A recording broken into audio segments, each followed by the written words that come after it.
একটা কলসি থাকলে খুব ভালো হতো। বেঁধে রাখতাম আর খেজুরের রস দিয়ে কলসিটা একাই ভরে যেত। কিন্তু এখন কলসি কোথায় পাবো? ওই লোক আর মেয়েটাকেও তো ভয় দেখিয়ে তাড়িয়ে দিয়েছি। কে কে হাসে? এই যা, পেতনি আমার হাসির শব্দ শুনে ফেলেছি। তাড়াতাড়ি গাছটার আড়ালে লুকিয়ে পড়ি, যেন আমাকে না দেখে।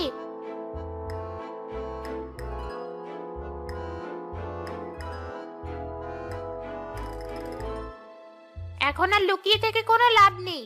আমি দেখে ফেলেছি তুই কোথায়। বেরিয়ে আয়। তুই আমাকে দেখে হাসছিলি কেন সেটা বল। তুমি খেজুর গাছে যেভাবে মুখ পেতে বসেছিলে দেখে খুব হাসি পাচ্ছিল আমার।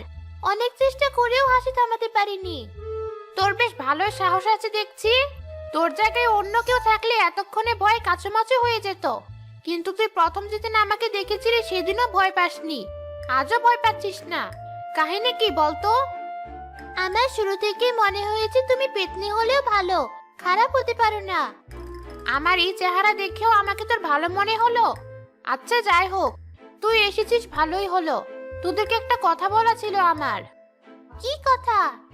তুই তো নিজ চোখেই দেখলি খেজুরের রস খেতে কেমন অসুবিধা হচ্ছে আমার। তাই আমি ঠিক করেছি, এখন থেকে তোরা চাইলে আমার খেজুরের গাছ থেকে রস নিতে পারবি, কিন্তু তার বদলে আমাকেও একটু খেজুরের রস দিতে